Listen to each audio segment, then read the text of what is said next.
dafür da, um ein Feindbild aufzubauen und aufrechtzuerhalten. Um nichts anderes geht's. Das alles Bestandteil von meiner Ansicht nach sogar Kriegsvorbereitung. Dass im Falle einer Konfrontation der Westen genau weiß, wer sein Feind ist. Mark Barthelmai is one of the few journalists who has spoken the truth about events in Ukraine.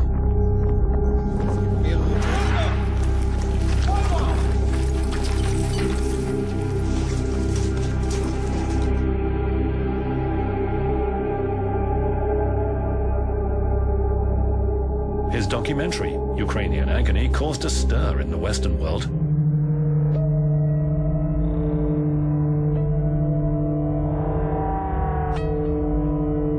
Это фашисты, это не люди, которым нет прощения. Эти фашисты, украинские фашисты. Also die Situation in der Ukraine findet de facto in der Berichterstattung ja überhaupt nicht statt im Moment.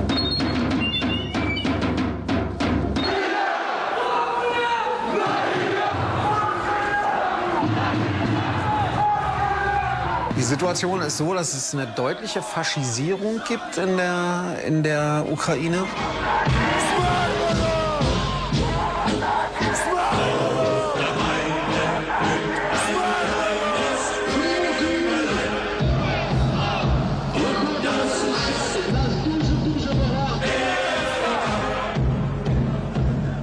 Sie bewegt sich in eine Richtung, die Europa eigentlich nicht wahrnehmen möchte.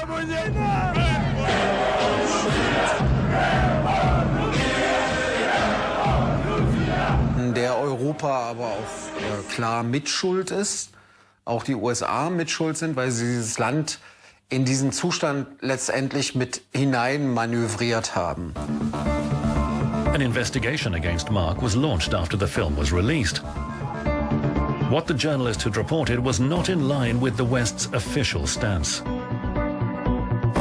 Es gab Ermittlungsverfahren auch gegen mich. Der deutsche Inlandsgeheimdienst hat sich dann mit mir beschäftigt. Das ist der Verfassungsschutz. Ich hatte also nicht mehr die Möglichkeit, wie ich es vorher getan habe, hier für Zeitungen oder auch Sender zu arbeiten. Ich wurde also dann als russischer Propagandist, der dann auf der Payroll, also auf der Gehaltsliste des Kremls stand, hier dargestellt. Insofern hat dieser Film schon mein Leben ziemlich stark verändert. Aber ich bereue ihn immer noch nicht.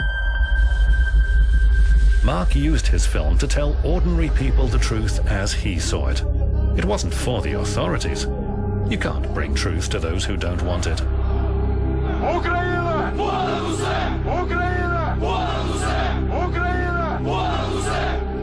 Clearly, whether or not the Bandera people are reviving Nazism is of no concern whatsoever to the United States or NATO. Anything that makes the Ukrainians willing to cause trouble with Russia is welcomed. The United States approves of is the trouble that the Ukraine is apparently prepared to present Russia. American politicians don't see eye to eye on many issues, but there is something on which they always agree. America is exceptional. To wreck our economy again. But what does that mean? Here's how American journalist and Pulitzer Prize winner Eric Lichtblau explains it.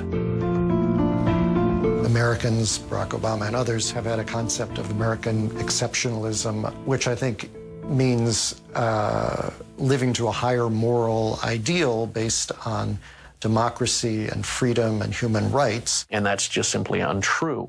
So the exceptionalism, in one regard, claims to be a license to do anything without fear of repercussions. It's also an indicator of the world that the exceptionalism that America uses in its international war planning is one of the greatest threats to the populations of different nations.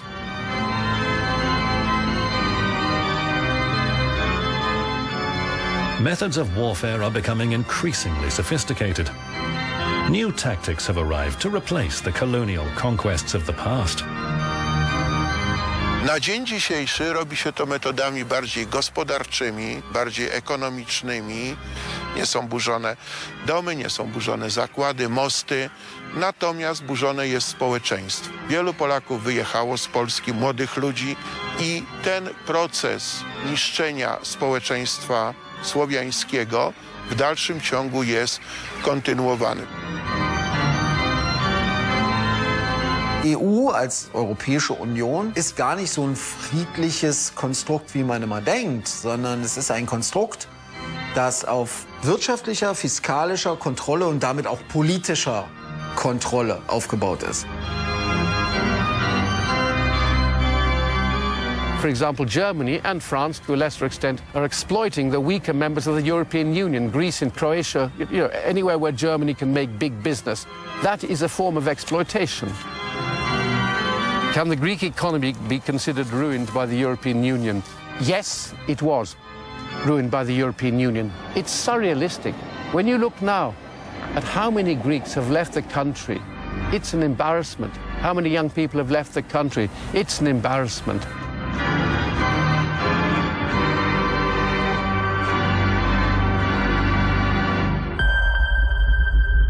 Resources are being depleted, but yet another attempt at dividing the world has become a major item on the modern agenda.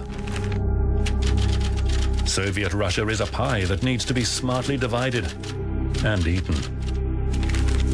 Adolf Hitler.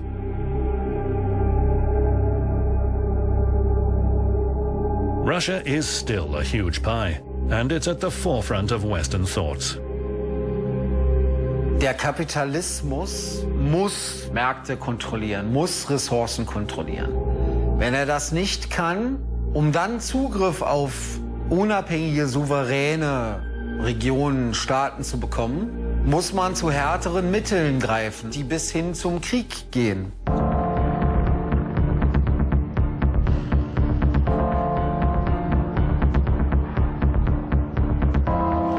We now have a situation where the United States has given to Ukraine a military guarantee against Russian intervention in the event Ukraine renews its invasion of Donbass. So clearly, yes, we're headed in the direction of war. If the Ukrainians take this guarantee seriously, as the Poles took the British guarantee in 1939, then surely a war could break out at any time.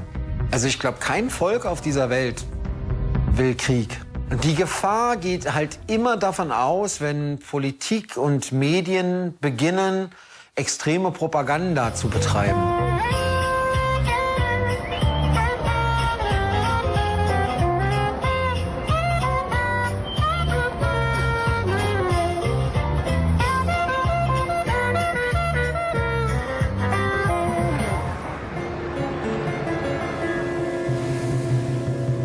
No, regular Americans do not want to fight. Regular Americans are fed up with the war machine. War is business, and business is good. And that is the reality of what we're facing, which is fascism.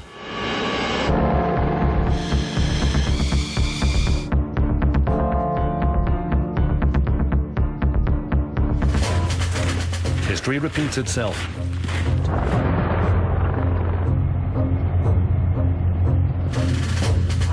Just like in 1941, when Hitler and his European accomplices massed their army on the Soviet border, the NATO alliance, led by the United States, is gathering near Russia's border.